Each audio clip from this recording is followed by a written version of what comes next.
contrário. Por perto da 4ª vigília da noite, aproximou-se deles e, andando sobre o mar, queria passar adiante deles. Amém. Louvado seja Deus. Os irmãos podem sentar em nome de Jesus. Nós tivemos a oração, nós oramos para que Deus abençoe a palavra que o Senhor colocar nessa noite na minha boca. Amém? Louvado seja Deus. Amados, eu gosto muito dessa passagem, principalmente aqui em Marcos, porque tem até uma tradução mesmo no livro de Marcos, que fala que Jesus compeliu os seus discípulos, né? Umas traduções mais antigas. E a gente pode ver aqui que depois que Jesus alimentou uma multidão que estavam faminta, Jesus, ele despediu os seus discípulos.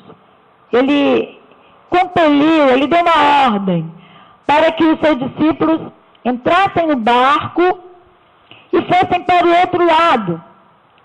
E uma das coisas que me chama muita atenção nessa passagem é que os discípulos, eles não estavam acostumados a sair sem Jesus. Jesus estava sempre ali com eles, né?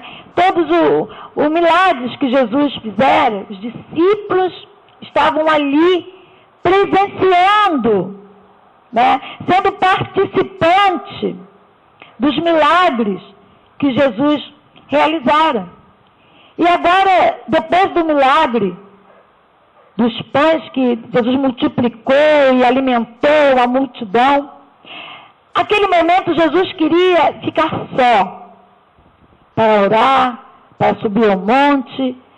Mas uma das coisas que me chama bastante atenção foi quando ele manda os discípulos sozinhos para o outro lado. Isso nos dá, assim, uma ideia de que Jesus estava querendo que os discípulos fossem independentes por alguns momentos, que eles tomassem decisões.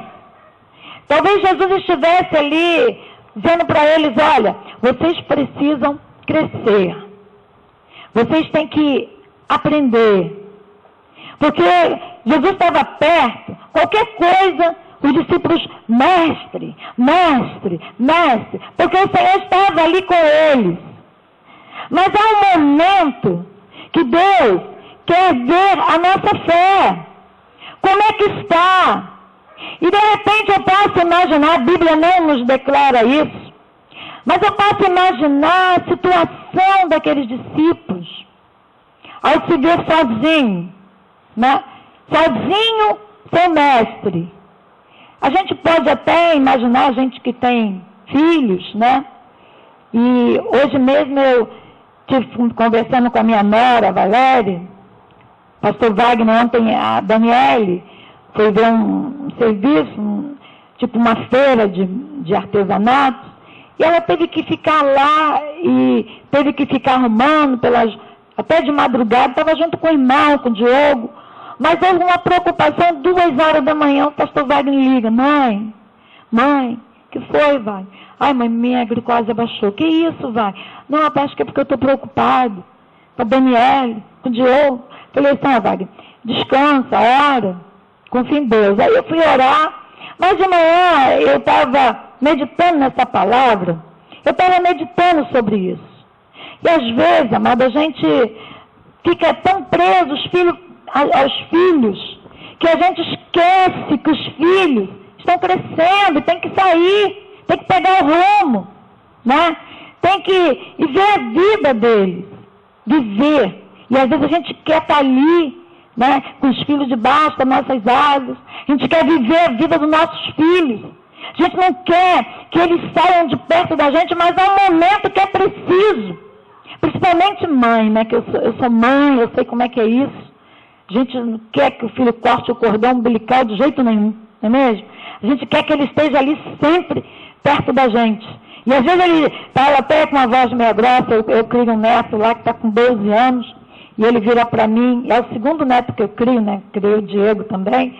O Diego falava muito assim, com 21 anos, o Diego dizia assim, ô vó, já sou homem, vó, tem que andar sozinho, vó. Aí eu ficava aquela preocupação. Ele ia para a igreja lá em Bangu, dava 11 horas, eu estava ligando. Ô Diego, meu filho, onde que você está, vó? Estou aqui no ponto do ônibus. Aquela preocupação que a gente tem, não é mesmo? Então a gente fica assim, não quer que se aparte da gente. Mas há momentos, né, que a gente tem que deixar o filho caminhar, para ele adquirir experiência, para saber, não pode estar só assim, debaixo dos nossos olhos, né? Tem que tomar decisões que a gente não pode, nem deve estar assim, influenciando. A gente tem que só estar orando, pedindo, buscando a Deus. Então, amados, eu fiquei assim, pensando nessa palavra, e fiquei imaginando ali agora os discípulos, sozinhos. E eu posso fazer assim, de repente, uma análise do que tenha acontecido ali entre eles. De repente, os discípulos, ele deve ter perguntado, não está na palavra, estou apenas conjecturando. Eles devem ter falado assim entre eles, mas por que Jesus não vai com a gente? Por que ele vai ficar em terra? O outro deve ter dito, não sei. Ele disse para a gente ir, mas a gente nunca saiu sem ele. E como que a gente vai agora sem Jesus? Ah, mas ele mandou, não sei. Mas por que ele tomou essa decisão? Por que ele quer ficar em terra e mandar a gente sozinho para o outro lado? E ao outro deve ter dito, olha, ele mandou e nós temos que obedecer. Porque ele mandou, eu não sei, mas nós temos que fazer aquilo que ele mandou. E de repente, um dos discípulos, olha, vamos, porque a ordem é para a gente ir. E eles entraram no barco e foram para obedecer ali a ordem do Senhor. Amado, e quantas vezes que Deus nos dá uma ordem e a gente fica ponderando, a gente fica pensando,